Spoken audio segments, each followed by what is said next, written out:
Of course, we are monitoring the remnants of Ida very carefully, as the threat for us here in Connecticut is going to be very heavy rain from that tropical system, what's left of it, and it's certainly going to pack a punch. And it comes on the heels of a very wet August. Of course, we had the remnants of Fred, also Henri, move through.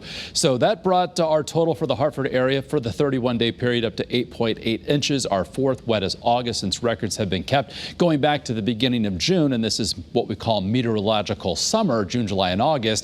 Our total stands at 21.69 inches, just in third place, close to second place finish here for that period again for wettest summer since records have been kept. So currently here on this Tuesday night, early warning pinpoint Doppler scanning dry. We have temperatures inland that range 65 to 70, low and mid 70s right now along the 95 corridor. And we have a mainly clear sky, 70 degrees right now in our capital city, a calm wind. Our view from New London also showing 70 with a calm wind. So looking at the big picture here, we've got a stalled frontal boundary offshore, and there you can see the remnants of Ida working out of northeastern Tennessee. They'll continue progressing to the northeast. At the same time, this boundary starts lifting back to the northwest, and the remnants of Ida will be riding along it. So it's along this boundary and points east that we could get maybe some isolated severe weather, some severe wind, perhaps even a little bit of a rotating wind. So the greatest risk for tomorrow for that happening in southern Jersey back across the Delmarva. But notice that second shade of green does include coastal Connecticut as well as parts of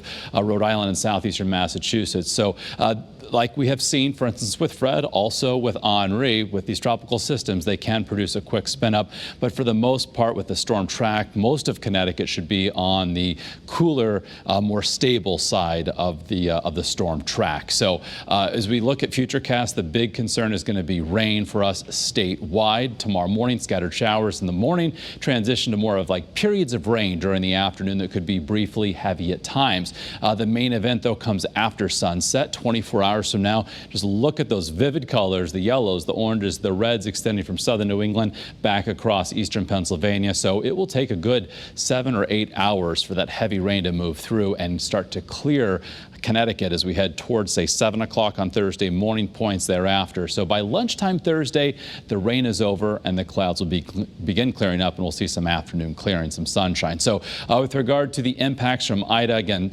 a slight risk for a tornado, coastal flooding and wind leading to power outages, not a big concern. This is all about heavy rain and that concern for flooding. So here's the European model, the most recent run, showing the axis of heavy rain where we've gone off the color table here in these yellows and into the blacks, where we could see well in excess of 5 inches of rain. Meanwhile, the GFS, the American model, actually now the most recent model run brings some of that heaviest rain along into the west of the 84 corridor. So again, we're looking at an excessive amount of rain really all across the state, 2 to 5 inches, quite possible, with even locally higher amounts. And when we say that, we're saying perhaps 6, 7, even 8 inches, really exacerbating that potential for flash flooding throughout our state. So highs for our Wednesday afternoon, only between 65 and 70, and then low 70s at the shoreline. So for Thursday afternoon clearing, mid 70s, 75, breezy, less humid on Friday, a beautiful end of the week. The upcoming holiday weekend, lots of sunshine on Saturday, 77, low 80s with a chance for a shower or storm on Sunday, not a washout,